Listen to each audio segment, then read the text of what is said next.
Hello and welcome to a Team Moray Robotics event recap. On November 8th and November 15th of 2025, I competed at Macro's Autumn Annihilation and RABID's Harvest Havoc with my plastic ant-weight combat robot, Outpost 31. I recently made a recap of the April Scram event that Outpost competed at, but that was the most recent event I took it to, so ignore all the progress you saw on that version. This recap is about the last two events Outpost was at last year. Autumn Annihilation was the first event after RABID at ImmerseCon, where Outpost 31 went 2-2 in its tournament fights, and I was very satisfied with the design. I didn't make any big design changes since it worked well, but I gave it Roach Robotics Get-A-Grip wheels after I bought some for Moray. They should give Outpost way more traction and allow it to drive and release pins faster. I was worried about not being able to release pins after the last macro I ran the long forks at, but they didn't give me any trouble at RABID. The added weight from these wheels made me design new wheel guards, which were like 1mm thick and made of TPU, and I even cut some material off of them to get it within weight. I don't know how much they really helped. I was now using a FingerTech mini power switch after I lost a fight to Ike when the charge jack switch randomly broke. I was dominating and it suddenly lost because the switch decided it didn't want to work anymore, so it was a very easy decision to make to change switches. The only other change was that the lifter can now push against the floor, which isn't a big change, but it meant that I had to get used to carefully repositioning it after a lift so I don't put it down too far. The reason I changed the angle I attached the arm to the servo at was so that Outpost can use its lifter to escape being high-centered or to move around even if its drive died completely. I felt pretty good about Outpost's chances going into macro because I would have better traction and because the forks outreached any of the other robots as far as I was aware. My first opponent was Incandescent, and I immediately felt terrible about Outpost's chances. Incandescent is a terrifying plastic egg beater, which isn't very common, and I knew that it hits hard. I had to keep my forks pointed straight at him, where there was a good chance I could get under his egg beater, but I did not feel confident in this fight at all. When the fight starts, I easily get under Incandescent and pin him, but release noticeably earlier than I needed to because I was afraid the forks might cause problems again. They work again, sliding straight under Incandescent's weapon, but I can't keep the pin and he turns into the side of the long fork, then lands a hit on Outpost's backside. He charges back in while I try to position the lifter, hits the thin wheel guard, and flips himself all over the place by landing a hit. Outpost 31 wheelies into the side of Incandescent, which seems to bend his upright into his weapon, which rips it off. Outpost doing damage is crazy. Outpost gains control again, but I'm still too afraid to hold the pin for the full 5 seconds and release early to avoid an unstick. Incandescent gets a small hit and then rides up Outpost's left fork where it gets pushed around for a bit before getting free. The forks are so long that trying to turn and face my opponent pushes them into his side and causes Outpost to get flipped. Incandescent chains some hits and decides to throw itself into the air as well. My fork just barely misses and the fight takes a turn when Incandescent hits my right wheel to start popping the top plate off and then rips an entire fork off the front. I knew it was going to be pretty much impossible to do anything with one fork, and he hits the right wheel which pushes that motor out of place. Multiple small hits occur, and it was only a matter of time before Incandescent knocked Outpost 31 out. One hit throws Outpost into the corner, he follows it up with another, then 2 more remove a wheel and expose Outpost 31's battery. Macro calls the fight if a battery is exposed, so Incandescent won by knockout. That fight wasn't too bad considering my expectations. Outpost was actually able to get a decent amount of control and prove that the forks work really well at getting under wide spinners like egg beaters or drums. His weapon got a lot of bite and was able to tear the top plate screws out, which is why the battery and motor came out. He also started to rip the screws out of the fork that he didn't quite remove. This chassis had been used for a while, so this was probably easier to do since those holes had the screws removed and screwed back in a number of times. I think the wheel that came off just wasn't tightened all the way, so no serious damage was done there. Overall, the robot looked like this at the end, but it wasn't the hardest thing to repair, and I had a feeling Incandescent would do something like this. Fortunately, in the loser's bracket, Outpost 31 had a much more favorable matchup in Cyclone. Cyclone's a vertical spinner from Team Sparkbotics that only has a small wedge, meaning Outpost 31 should have an easy time getting under it. It also helped that I saw it get, by Deatharang. Design-wise, this definitely looked like a favorable matchup for Outpost 31, but anything could happen. When the fight starts, I square up to Cyclone and we go head-to-head where I push him into the wall. However, with only one fork underneath, Outpost rides up the front and doesn't get a pin. When I come back in to do something better, Outpost wheelies and allows Cyclone to get a small hit. The third try goes my way, and Outpost lifts Cyclone up and starts tapping it. He doesn't appear to be moving at all, but I chose to keep the fight going since Outpost can't do any damage, and I wanted to make the fight entertaining. Cyclone, I need you to show movement! That's not from your opponent! I let Cyclone get counted out while celebrating, and Outpost 31 manages to score a knockout.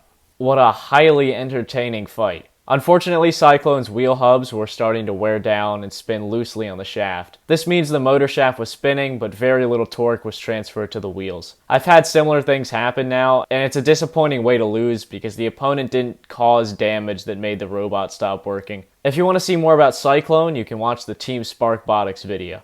I'd like to see it return at some point. Moving on, Outpost 31 had to fight Nightmare, which looks like this now. You may have seen that Nightmare used to be a modified Force Knight kit with big bouncy wheels when it fought Slice Serve. This matchup didn't seem too bad for Outpost because it had longer forks, but the new Nightmare should be a strong opponent from an experienced builder. As usual, my strategy was to go head on and outreach the other robot. When the fight starts, the robots hug each other. Outpost 31's forks keep Nightmare at bay, but he's a little harder to push around than usual. Nightmare gets to the side of the forks and then lands a hit when Outpost wheelies into his spinner. I keep accelerating too fast, which causes the robot to wheelie, and this leads to another hit. Nightmare stays in control, but I think it's momentarily high-centered on the floor, allowing Outpost 31 to escape. Nightmare rides way up my forks, and I get a good pin. Even if they don't get under the opponent, Outpost's long forks prove to be a challenge to get quality hits on. Outpost pushes Nightmare from corner to corner with its reach, and holds the pin for almost the maximum amount of time. I quickly follow that up with a much shorter pin before Nightmare gets a small hit.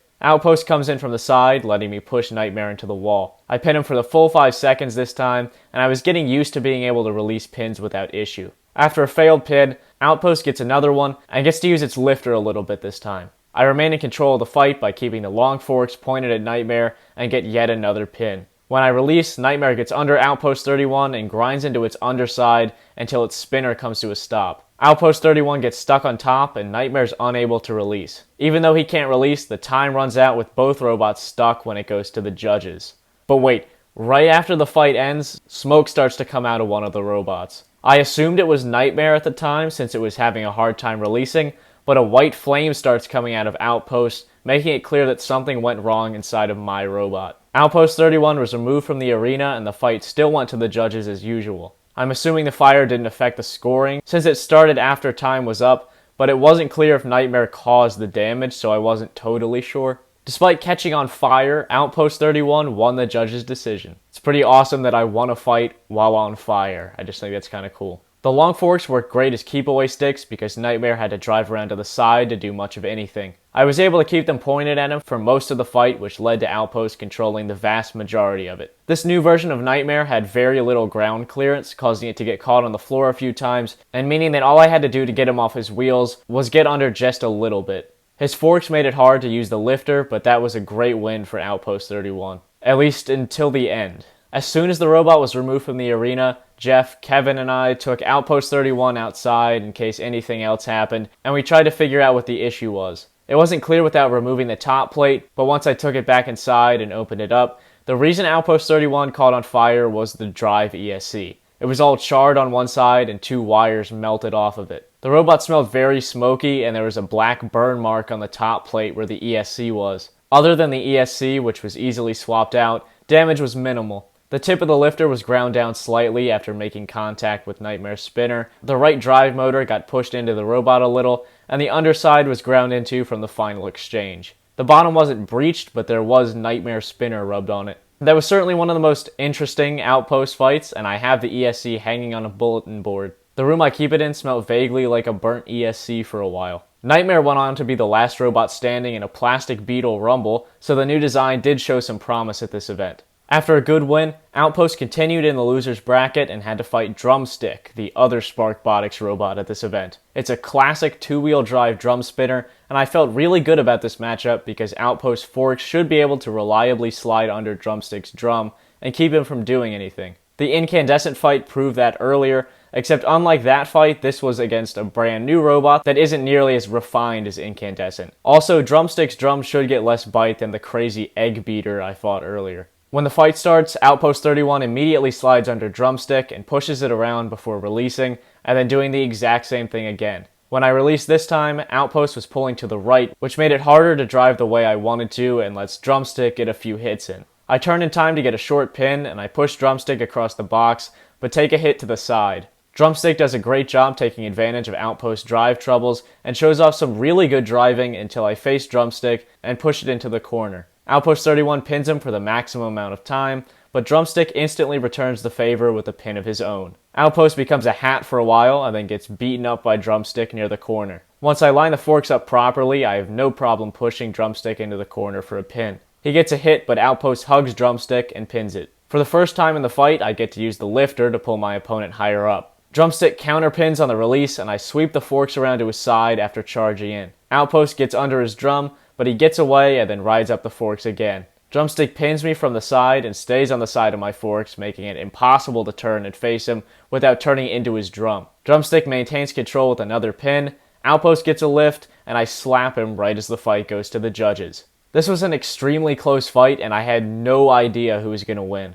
I had a feeling Drumstick might win just because it seems like most fights like this tend to favor the spinner just because their hits might come across as more impressive than my pins. However, Outpost 31 won this fight and was now on a 3-fight win streak. I can't exactly say I agree or disagree with that decision, and I kind of slightly changed my opinion on who I think should have won every time I watched this match. I don't think the drive issues on Outpost were noticeable enough for the judges to count that against me, so damage was probably considered even, and I have no idea how they would have judged control or aggression. I think if the judges knew that I had some drive problems going on, they probably would have given it to Drumstick. Either way, that was a pretty great fight. Regardless of a potentially controversial decision, Outpost 31 got to move on in the loser's bracket and fight Ultraviolet, the plastic ant version of the 12-pounder, Infrared. Ultraviolet came way before Infrared, so it was cool to see it scaled up and doing so well. He beat Outpost 31 at ImmerseCon when he broke my old power switch, and he's also beaten Slicerf twice, so Ultraviolet is kind of my plastic ant nemesis.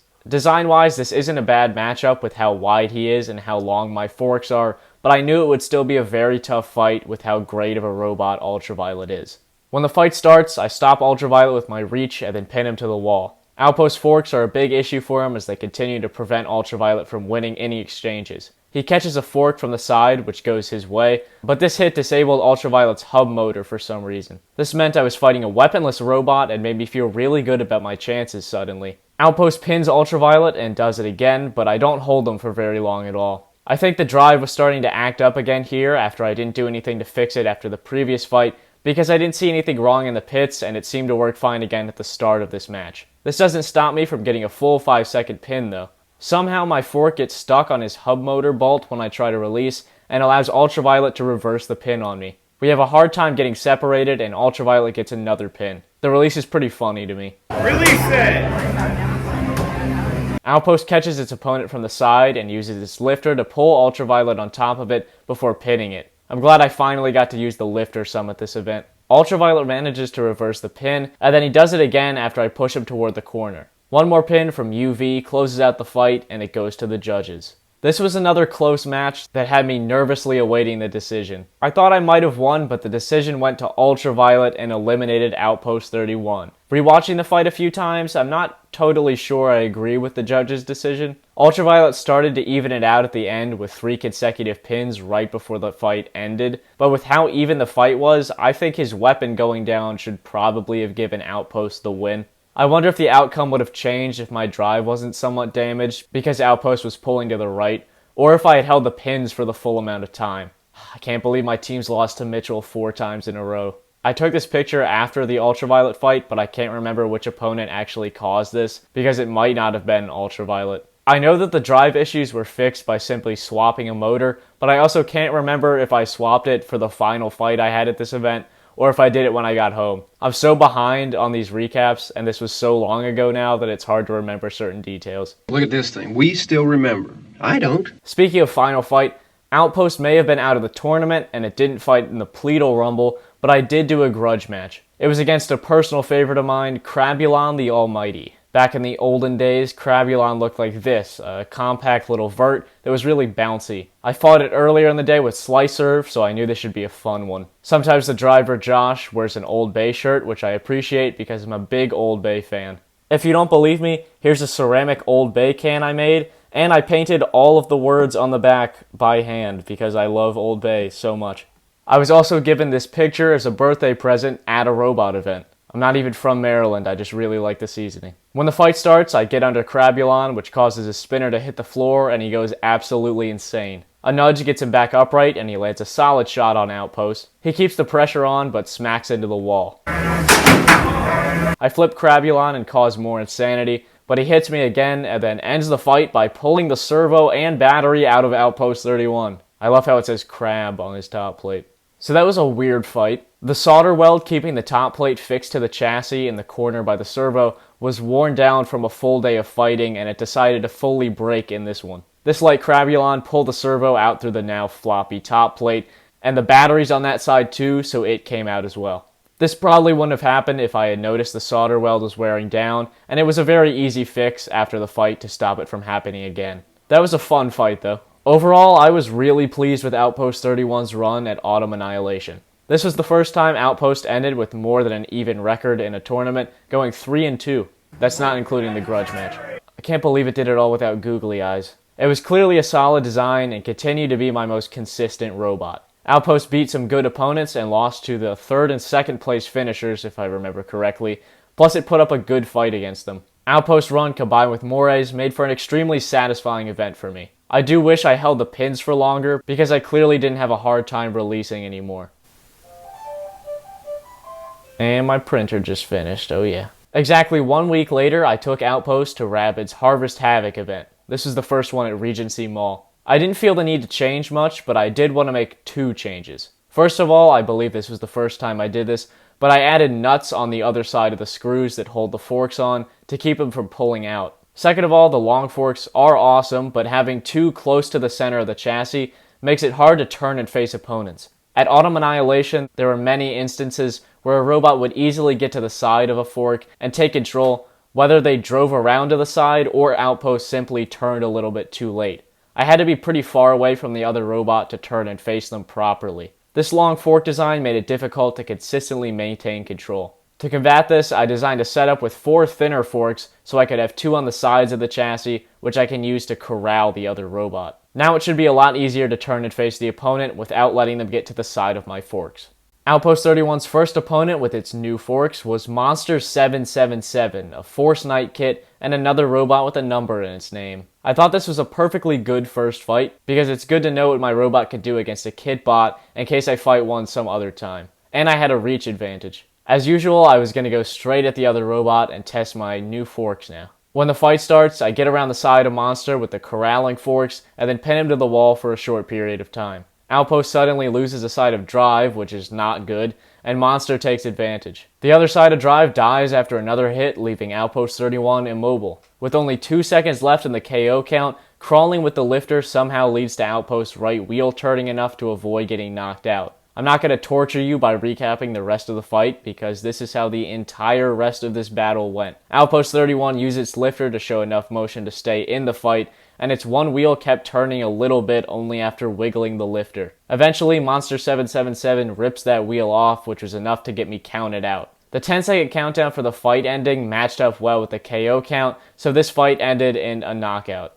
That fight was pretty terrible. The left drive motor came unplugged, and I guess the right side decided it didn't want to work anymore because it saw the other one stopped working. The motor shaft snapped off on the right motor on the final hit. The forks were mildly ground down, and the top plate had a tear in it. The repairs were simple, but that was not a very good start. My next fight was against Ame no Habakiri, a Resonance Robotics robot that's meant to be a plant version of Breakneck Nyan Nyan. Nyan is a beetle-weight bristlebot that absolutely destroyed Outpost 31 when I ran it as Slice Post 31. That wasn't surprising at all since it was a plant fighting a beetle, but I did feel good about this fight. Ame no Habakiri has a colossal horizontal spinner, but TPU forks are great at dealing with horizontals, and Ame had proven to be unreliable in its previous fights. It also helped that I fought it earlier in the day with Slice Serve. Since Ame no Habakiri is so chaotic, I didn't know exactly what to expect, but I did feel fairly confident going in. I'm just gonna let the fight play out. Alright, let's get this fight underway. 3, 2, 1, fight!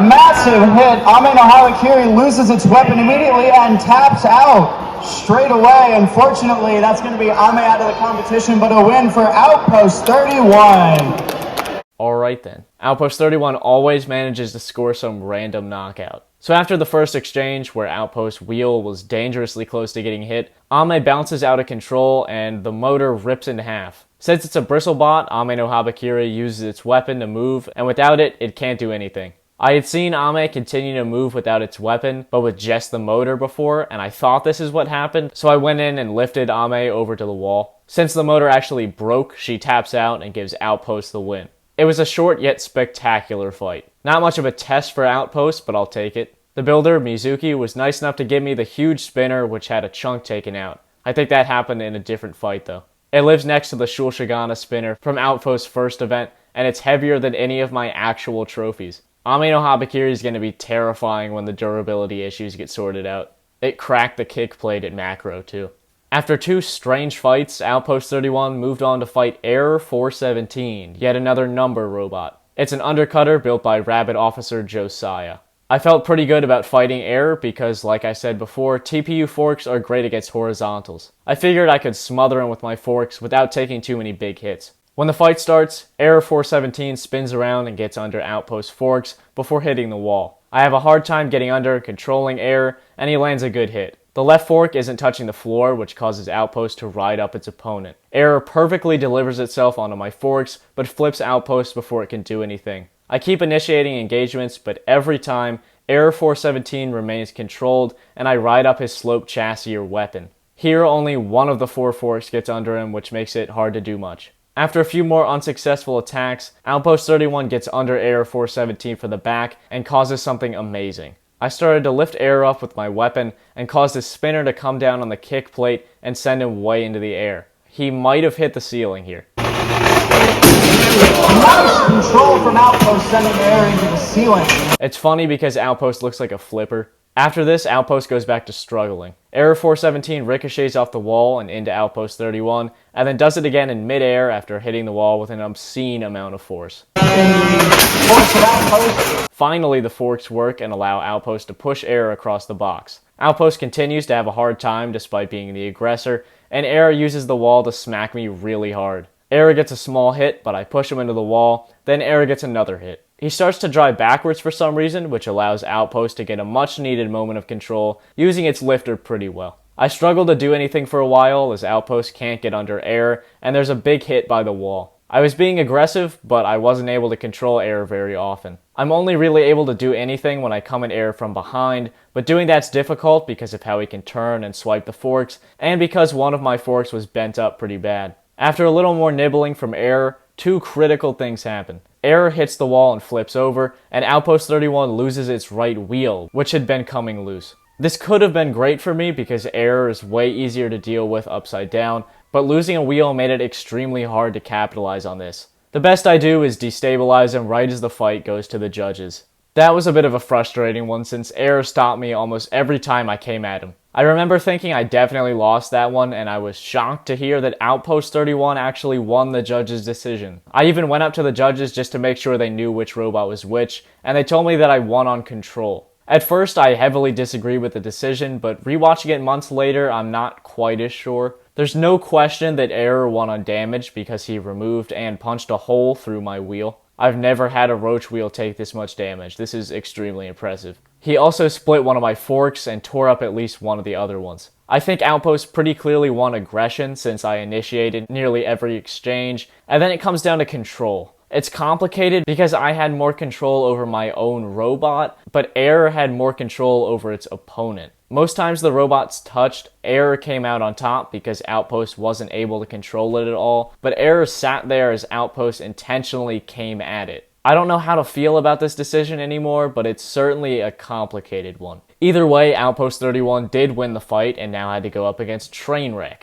Trainwreck is one of the best plastic ants I've ever seen, built by the guy who makes my wheels. I thought I was going to lose decisively this time. I did have a reach advantage, but Casey's driving is great, and my forks proved to be problematic in the last fight. We get to see the rare black Trainwreck this time. The lead up to this fight has to be one of the funniest things I've ever seen at one of these events. They called Trainwreck and Outpost 31 to the box, but we didn't see Casey anywhere. And remember, this event's in a mall, so we look over and Casey's slowly riding down the escalator with his 2 teammates right behind him. Keep in mind the escalator lets out right by the arena, so he gets off and just keeps walking straight up to the box. He was making a grand entrance completely unintentionally. When the fight starts, Trainwreck immediately starts outdriving Outpost and tears the right drive motor out of Outpost in no time. He keeps hitting me and the motor still spins despite being outside the robot. It's really hanging in there though and lasting a while. Never mind. Tangling horrifically. Oh, never mind. There is no wheel. Trainwreck plows straight through Outpost 31 and comes back for more, pulling the battery out through the top plate.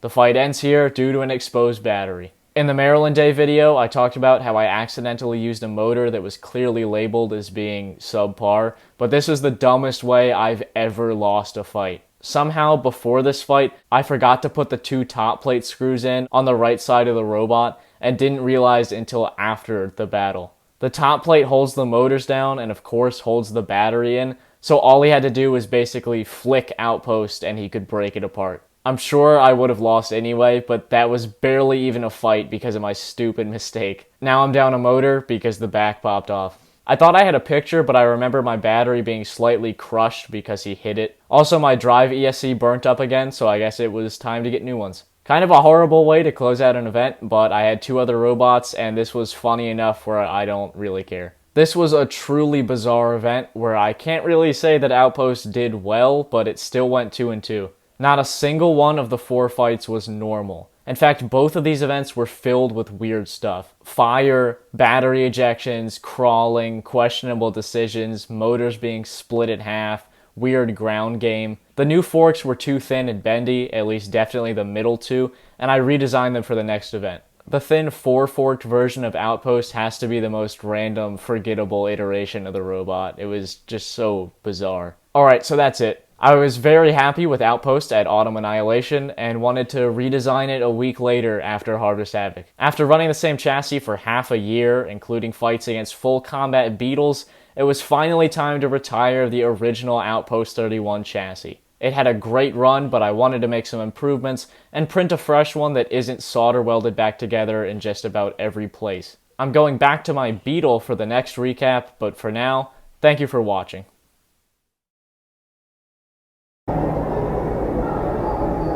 Alright folks, one of the drivers for our next fight is very dramatically coming down the escalator.